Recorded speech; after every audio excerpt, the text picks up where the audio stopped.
Bom, antes de a gente falar um pouco das consequências dessa vitória e tudo mais, e do significado tanto nacional do ponto de vista de Israel como do significado internacional, seria bom lembrar um pouco a origem do fenômeno que é a dominação da extrema-direita sobre o governo israelense, né? Muita gente provavelmente não tem consciência, mas o Estado de Israel ele foi criado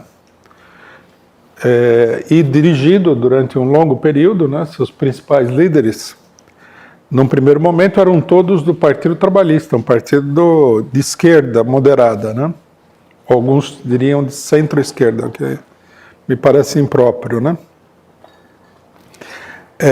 Esse partido, que foi muito importante, teve vários líderes importantes em Israel, inclusive os fundadores do Estado de Israel, na maioria eram desse partido, né? Ele decaiu principalmente no momento em que a crise entre israelenses e palestinos, depois da guerra de 6 dias e depois do status quo que foi formado com a derrota, né, do nacionalismo árabe, nós temos aí o surgimento de uma oposição palestina organizada, que não existia antes, na forma da OLP, e a situação vai se transformando numa situação cada vez mais difícil do ponto de vista internacional para os israelenses, para o Estado judeu. Nós temos aí um agravamento das contradições, né, que não havia antes. Esse agravamento dessas contradições vai levar a um acordo para a formação de uma espécie de região autônoma, né, que alguns chamam de Estado palestino, mas não é de fato um Estado palestino, é a chamada Autoridade Palestina. Essa região autônoma, esse acordo, os acordos de Oslo, que permitiram a formação dessa Autoridade Palestina, vão ser muito criticados pela direita israelense, né, que inclusive vai assassinar um primeiro-ministro do Partido Trabalhista, Isaac Rabin, como protesto por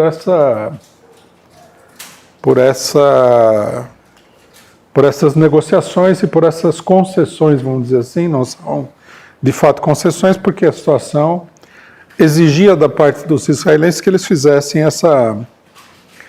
esse acordo, né? Havia esperança da parte principalmente do Partido Trabalhista, que os acordos levariam a uma situação de equilíbrio, que eliminasse a crise com os palestinos, né? Mas isso daí não aconteceu, né? Então, os acordos vão fracassar por 2 motivos principais. Primeiro, nós vamos ter aí, né, a intifada, as 2 intifadas, né, uma na década de 1990 e outra já no comecinho do milênio, mobilizações revolucionárias da juventude palestina, que vão mudar a relação de forças dentro dos territórios palestinos. E essa mudança na relação de forças vai levar a um segundo fenômeno, que é a decomposição da OLP, grande organização que dominou todo o movimento de massas na Palestina durante anos, né, desde a década de 1960, que acaba se transformando numa organização, numa burocracia estatal sem Estado, né, que acaba sendo cooptada em função dos acordos com os dirigentes israelenses, né, e vai perdendo gradativamente todo o apoio popular. Diante disso daí surge uma nova organização com outras características, que é o Hamas, que já não é como a OLP, uma organização laica, mas é uma organização islâmica, né, de caráter religioso, e uma organização que, contra os acordos de paz, prega a luta armada, a guerra contra o Estado palestino e se recusa contra o Estado israelense e se recusa a reconhecer o Estado de Israel. Né? Essas crises, elas levam a um profundo desequilíbrio dentro do Estado israelense num dado momento, né? E esse desequilíbrio leva a que o partido dominante, o partido que sempre foi o partido dominante, o Partido Trabalhista, perca toda a sua base porque fracassou em conseguir uma questão fundamental, que era o equilíbrio de forças, né? Uma situação de paz entre o Estado de Israel e as organizações palestinas e o próprio povo palestino. Aqui é importante fazer uma observação que é a seguinte, né? Logicamente que nós não podemos acreditar que com a esquerda israelense os acordos de paz fossem verdadeiros acordos de paz, né? Tudo isso sempre foi uma manobra dirigida pelo imperialismo, particularmente o imperialismo norte-americano, para conseguir acalmar a situação para voltar à ofensiva. Nós temos que entender que o propósito do Estado de Israel é acabar com qualquer tipo de nacionalidade palestina, né? Desde o primeiro momento isso daí vem sendo colocado em prática, expulsar os palestinos, na sua maioria, da região e tomar conta de toda a região em nome do Estado de Israel. Se possível, né? Inclusive ampliar o Estado de Israel para outros lugares. Na Guerra dos 6 Dias, Israel ocupou lá, não sei se foi na Guerra dos 6 Dias, mas numa das duas guerras que houve, Israel ocupou as colinas do Golã, que pertencem à Síria, e nunca mais abriu mão Eles ocuparam o Sinai, mas eles fizeram um acordo com o governo egípcio, né, que, em troca, o governo egípcio se transformou num grande obstáculo ao desenvolvimento da luta dos palestinos, e aí a parte do Sinai foi devolvida. A questão do Sinai também é uma questão delicada, porque nós sabemos que, diante da ditadura militar que retomou o controle do Egito, vem se desenvolvendo um movimento guerrilheiro naquela região, que inclusive ameaça novamente o Estado de Israel. Então, de qualquer maneira, né, os acordos eles foram um fracasso.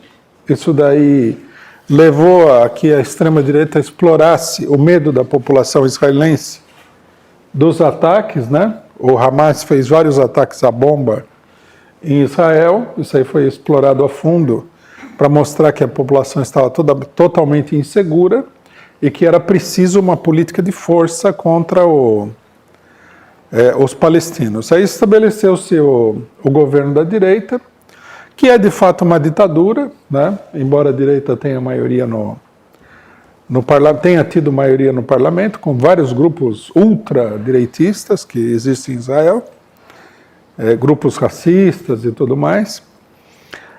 Estabeleceu-se uma ditadura que conseguiu se prolongar durante 13 anos, também por dois motivos principalmente. Em primeiro lugar, devido às dificuldades enfrentadas pelos palestinos para levar adiante a luta contra Israel, né? Em segundo lugar, pela situação relativamente favorável na economia israelense, que permitiu esse governo se sustentar, se manter. Então nós temos aí, é por esse motivo que nós temos aí o quinto governo do Netanyahu, mas ao mesmo tempo, né,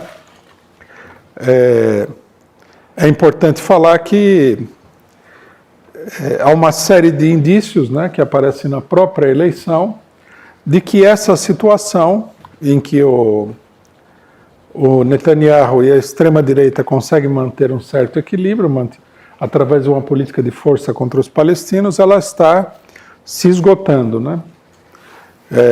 A maioria dos analistas levanta o fato de que o Netanyahu tem 3 processos de corrupção contra ele e que pode acontecer dele simplesmente ser preso e condenado no começo do mandato e sair, né? E ser obrigado a renunciar. Como ele é, digamos assim, a coluna vertebral de toda a operação política, né? Sem ele a operação política é muito mais complexa. Ele é o líder do partido e os partidos da coligação dele são pessoas que muita gente olha com extrema desconfiança, né? Ele, apesar de ser muito direitista, ele é muito menos aloprado do que os integrantes da bancada da direita israelense. Então isso daí poderia levar a um colapso total.